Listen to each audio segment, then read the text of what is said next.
Tem um livro correndo por aí que está dando o que falar. Seu título é O Comissariado dos Arautos do Evangelho, Crônica dos Fatos 2017 a 2025.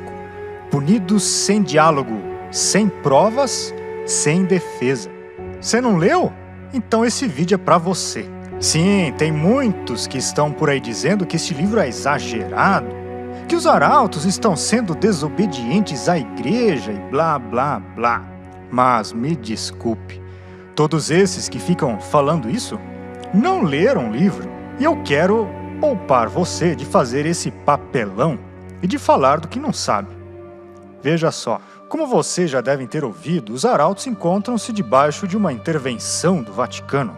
Já são 8 anos, e essa primeira parte do livro, de 300 páginas, é um relato frio de fatos, não opiniões, fatos, nada mais. Ou melhor, um relato puramente objetivo, com muitos documentos que comprovam uma soma incrível de abusos de poder, ilegalidades e injustiças. Esses documentos se encontram num apêndice do livro. Aliás, apenas uma parte de tudo que os arautos compilaram ao longo desses anos, pois se fossem colocar tudo, precisariam outros volumes.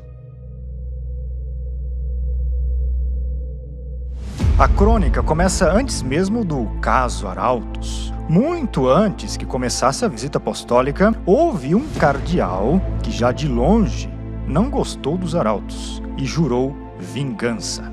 De quê? Não se sabe. O fato é que, fato documentado, hein? Tem até fotos. O fato é que esse cardeal, o cardeal João Braz de Avis, encontrou um grupo de desafetos dos arautos que lhe deu um pretexto para os seus planos. Pouco tempo depois, com a ajuda de certa mídia pouco escrupulosa, o assunto adquiriu as proporções desejadas por ele. A nível nacional e internacional, os arautos foram terrivelmente caluniados. E dessas calúnias também vieram denúncias e processos forjados artificialmente, hein? Ó, spoiler, os arautos já venceram todos eles, viu?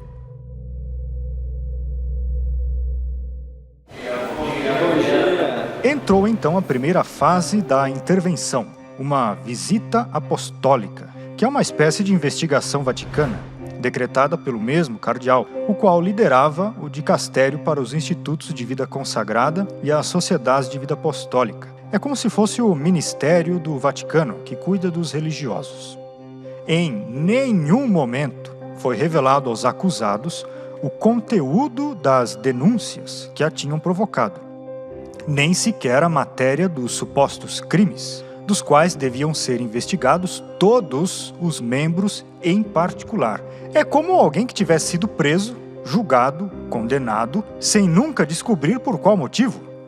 Não sei qual a diferença entre isso e os tribunais soviéticos ou nazistas.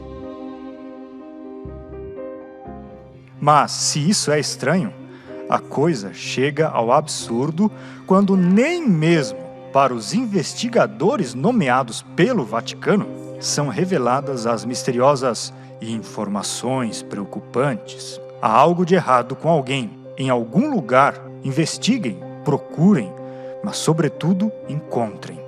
E se não encontrarem, a culpa é de vocês. Bem, foi precisamente o que aconteceu. Apesar de um grande empenho, sobretudo do visitador principal, Dom Jaime Spengler, arcebispo de Porto Alegre, eles não acharam nada. Enquanto os visitadores davam uma atenção especial e exclusiva aos desafetos por todos os locais onde passavam, os arautos cooperaram com a visita apostólica.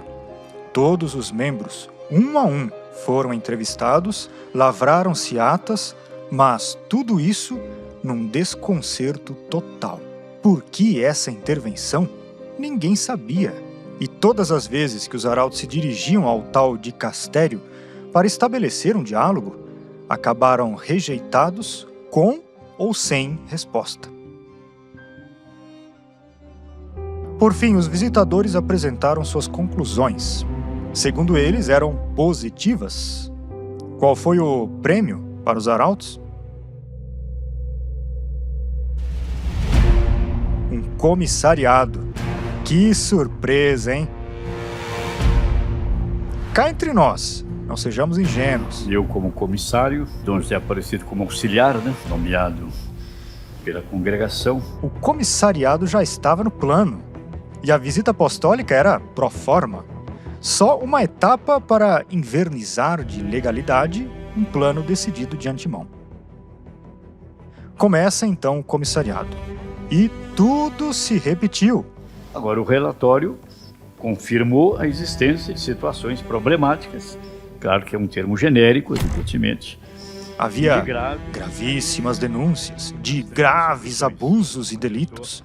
E um comissário pontifício foi nomeado para intervir. O poder de governo, então, passa para o comissário. Comissário, entendam, assume o poder executivo da instituição, ou seja, fica de superior geral. Tudo se repetiu. Nem o comissário sabia porque estava comissariando os arautos. É mais complicado. Eu pensei que eles iam me dar um caminho, ó. O primeiro passo é esse, o segundo é esse, o terceiro é esse, o quarto é esse, etc. Nada.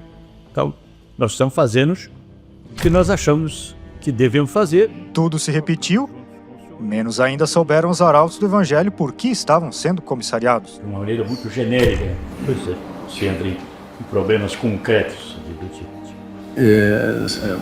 Fica sempre ressalvado o direito de pedir ao Santo Padre que reveja a sua posição. Tudo se repetiu. O dicastério continuou com a porta fechada para o diálogo. E essa mesma porta, que se fechava na cara dos arautos, se abria para receber toda a gangue dos desafetos da instituição que ali despejavam o veneno das suas calúnias, recebido com o melhor dos licores. 2 pesos e 2 medidas? Julgue você. Aliás, do ponto de vista da legalidade, a intervenção começava muito mal começada. Primeiro, com um decreto vazio, irregular, inválido, destinado a outras entidades, ou até, acredite você, a entidades inexistentes. Que se trata de erros materiais do decreto, nós podemos pedir para que se corrijam. Depois, tentando corrigi-lo com outro falsificado. E, por fim, induzindo o Papa Francisco a ratificar esse documento ilegal. Foi só uma primeira sequência de ilegalidades. Outras se seguiram, e os arautos resistiram com a lei na mão. Devemos dizer que não reconhecemos os senhores como comissário. Porque, permitida uma arbitrariedade, tudo seria possível, até dissolver a instituição. Multiplicaram-se então os abusos de poder sobre os arautos do Evangelho. Não vou contá-los todos, porque, enfim, sabe, né? Vou só dar alguns. Por exemplo, a proibição totalmente ditatorial de os arautos hospedarem em suas casas os jovens participantes de seu projeto educacional. Nenhuma prova foi apresentada para essa tomada de atitude. Só as habituais denúncias anônimas, consideradas idôneas de antemão. Já os protestos das famílias, que não puderam continuar o projeto que tinham traçado para seus filhos, fazendo uso da pátria potestade, não foram ouvidos. Estas mesmas famílias se uniram para pedir ao cardeal Braz de Avis rever a sua posição. Sua comunicação tinha só, olhem, mais de 2.600 assinaturas, ou seja, a totalidade das famílias. A crueldade ideológica não é cristã, nem tem limites, viu?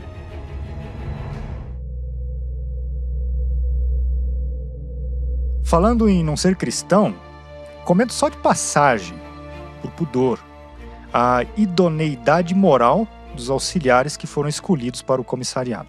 No meio dos trabalhos, um dos assistentes do comissariado, o carmelita Frei Evaldo Xavier, esteve envolvido num escândalo internacional por causa de certas fotos suas na intimidade, de índole bem sem comentários, né?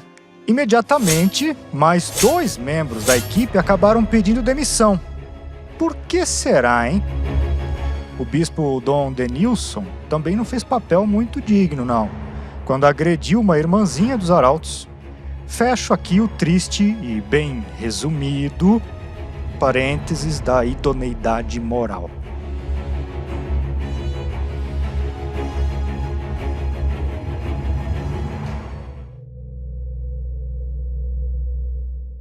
Após aquela visita apostólica, a igreja então quer justamente colaborar com os arautos. Mas, afinal de contas, qual foi o resultado desse comissariado que estava supostamente desejado a sanar e ajudar? E tomamos isso como uma missão de serviço, né? De ajuda, de apoio. Prejuízos incontáveis. Não só para as instituições e seus membros, mas também para todo o público. Na boca do Santo Padre a gente tem bem claro que isso é uma missão que não deve ser destrutiva.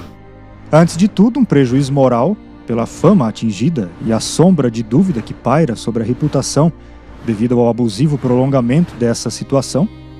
Depois, prejuízo econômico pelos gastos da intervenção às custas dos arautos.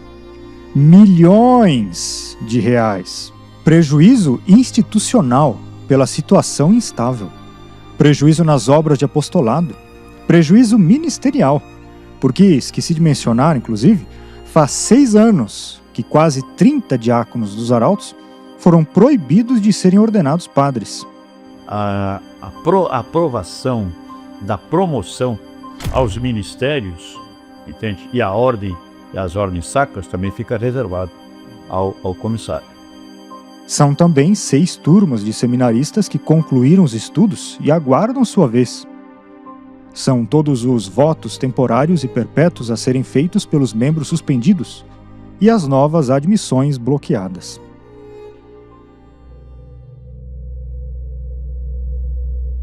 O dicastério, chefiado por Dom Brás de Avis, foi o responsável por tudo isso, por suas ações e também por deixar que estas mesmas ações fossem usadas para provocar uma onda mundial de calúnias. As vítimas não são. Isso está claríssimo. Aquelas que inventaram relatos de supostos abusos para ferir a instituição. As vítimas são os arautos do Evangelho. A instituição e a cada um dos seus membros individualmente, que aguentaram em silêncio durante 8 anos essa intervenção arbitrária que conseguiu juntar tantas formas de delito, perseguição e abuso de poder e consciência. Mas as coisas têm um limite. E esse livro veio para deixar clara a verdade. Agora, por favor, não faça o papelão de dizer que os arautos estão errados em se defenderem. Nunca foi desobediência se defender de acusações injustas. Aliás, defendendo-se, eles defendem também a igreja, a mais lesada nessa triste história.